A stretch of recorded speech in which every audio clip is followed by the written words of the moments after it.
Pemirsa, kita masih di Gali Talk Show dan kita masih membahas tentang informasi publik, keterbukaan. Seberapa penting keterbukaan informasi, terutama untuk publik, untuk mereka, untuk kita mengetahui apa hak dan apa kewajiban dan apa yang harus kita lakukan pada saat menghadapi masalah. Tadi kita beberapa kali sempat mendengarkan bahwa banyak sekali sengketa, banyak sekali masalah-masalah yang terjadi di penanganan informasi publik. Salah satunya adalah ada 77 kasus, kemudian ada sistem zona untuk penilaiannya. Kalau yang sedang sengketa, yang sedang ditangani sekarang?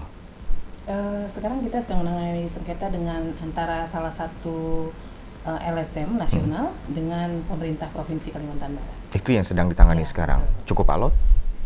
Cukup alot karena pemerintah mengatakan informasinya tertutup, sementara dari pihak pemohon menyatakan informasinya terbuka. Harusnya masyarakat berhak tahu. Harusnya masyarakat berhak tahu, karena berdasarkan undang-undang ya, harus ada undang-undang yang membackup atau menaungi bahwa ini adalah informasi yang harus diketahui publik dan ini yang tidak diketahui publik.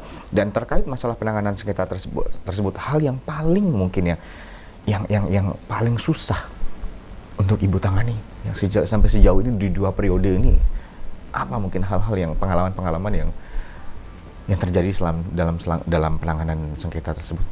Ya, biasanya kita mengalami sedikit kendala kalau dengan pemerintah ya, karena pemerintah kabupaten misalnya ini informasinya rata-rata agak berserak begitu, mintanya kepada ada yang namanya PPID, Pejabat Pengelola Informasi dan Dokumentasi.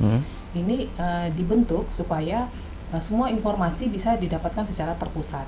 Nah, ternyata informasi ini harus dikumpulkan lagi dari misalnya Dinas A, Dinas B, Dinas C, harus izin dulu sama misalnya pimpinan daerah. Nah, ini yang membuat prosesnya menjadi lambat dan panjang. Padahal kalau kita bicara keterbukaan informasi, namanya undang-undang ini dibentuk untuk sebenarnya memangkas birokrasi yang bertele-tele seperti ini.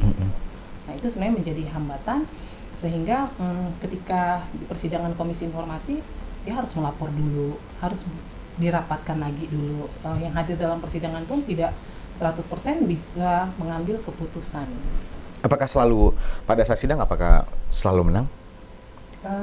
Persidangan DKI sebenarnya kita tidak bicara menang dan kalah. Jadi kita hanya bicara kebenaran yang objektif. Okay. Kalau informasinya memang berdasarkan hasil kajian majelis bersifat terbuka, berdasarkan aturan undang-undang kita melihat bahwa informasinya terbuka, ya harus diberikan.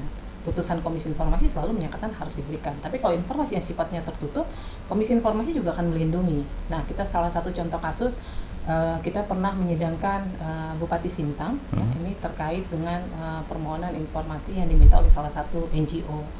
Nah, dari pihak pemerintah Kabupaten Sintang menyatakan informasinya hanya boleh dilihat, nggak boleh di foto, nggak boleh diberikan kepada pihak pemohon. Padahal aturan undang-undang informasi itu harus diberikan sesuai dengan permintaan dari pemohon. Kalau pemohonnya minta soft copy, harus diberikan soft copy. Kalau mintanya hard copy, harus diberikan hard copy gitu. Kadang-kadang kan pihak badan publik ini selalu mengatakan gini, sudah ada di website kami, buka aja begitu. Nah, padahal mereka punya kewajiban nih memberi kemudahan kepada masyarakat. Kalau saya minta soft copy-nya gitu, jadi harus kasih begitu dalam bentuk yang diminta oleh pemohon. Nah, pada saat kita menyidangkan pemerintah Kabupaten Sintang, kita mengatakan informasinya terbuka, harus diberikan. Tapi mereka nggak puas, kemudian mereka lanjut ke petun. Ternyata Pengadilan Tata Usaha menguatkan putusan Komisi informasinya terbuka, ya harus diberikan gitu. Akhirnya dari kepala daerah mengatakan, ya sudahlah, nanti kita lanjut ke MA, kalah lagi dah, kasih aja gitu. Sedetail itu Ibu ya? Betul. Bahwa informasi memang sangat dibutuhkan dan pelayanannya atau kewajiban yang harus dilakukan oleh pemerintah atau badan publik tersebut sedetail itu. Iya, betul. Nah, ini yang harus sebenarnya diketahui oleh masyarakat. Jadi masyarakat harus tahu bahwa hak-hak mereka atas informasi itu dilindungi gitu. Kalau mereka minta informasi, butuh informasi apa saja atau ke badan publik mana saja, lakukan permintaan informasi secara resmi gitu. Nah, nanti 10 hari kerja itu wajib dijawab. Nah, kalau 10 hari kerja. Kalau tidak dijawab atau dijawab tapi jawabannya tidak sesuai dengan yang diminta, ajukan lagi surat keberatan bahwa informasi kami tidak dijawab atau informasi kami diberikan tidak sesuai yang kami minta. Nah, kalau surat keberatan yang diajukan juga tidak ditanggapi atau ditanggapi tapi tidak memuaskan, bisa melapor ke Komisi Informasi. Kami yang akan memanggil badan publik untuk dalam tanda kutip memaksa badan publik memberikan hak pemohon jika memang informasinya terbuka.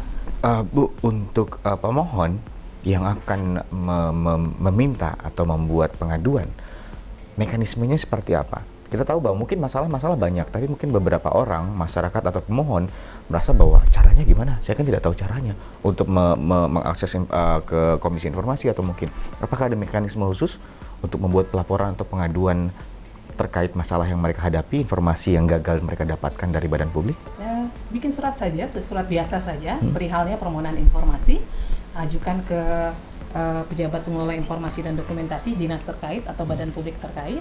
Kemudian tinggal dicantumkan saja, tapi jangan lupa mencantumkan alasan untuk apa informasi tersebut akan digunakan. Nah, lampirkan kalau perorangan hanya perlu melampirkan fotokopi KTP.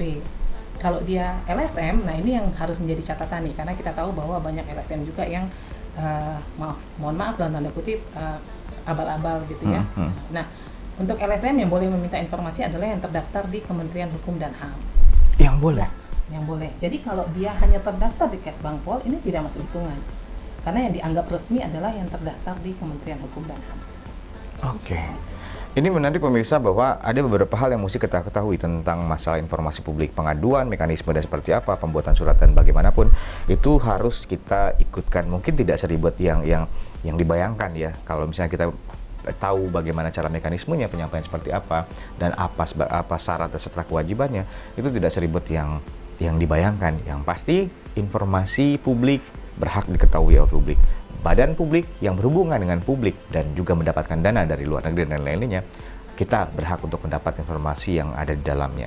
Pemirsa, banyak hal yang perlu kita ketahui dan masih bersangkutan tentang informasi publik, bagaimana cara pengelolaan informasinya, kemudian sengketa yang tadi sudah diselesaikan, baik itu lembaga negara satu-satunya yang berhak untuk mengadakan sidang sengketa informasi. Benar Ibu ya? Dan juga tentunya sejauh ini masyarakat yang takut untuk membuat pengaduan, atau pemohon yang takut untuk membuat pengaduan yang tidak tahu caranya, sedangkan saya mengetahui bahwa Komisi Informasi ini bersifat pasif, harus ada pengaduan dulu. Iya, betul. Harus ada pengaduan dulu. Harus ada pengaduan dari masyarakat. Walaupun Komisi Informasi mengetahui ada masalah. Kita mengetahui, tapi kita tidak bisa bergerak sebelum ada pengaduan dari masyarakat. Oke, jangan dijawab dulu Ibu, tahan dulu. Kita akan kembali lagi nantinya untuk informasi yang lebih lanjut, bagaimana caranya dan kenapa sifatnya hanya sebatas itu, akan kita jawab nanti setelah yang berikut ini. Jangan kemana-mana, tetap di Gali Talk Show.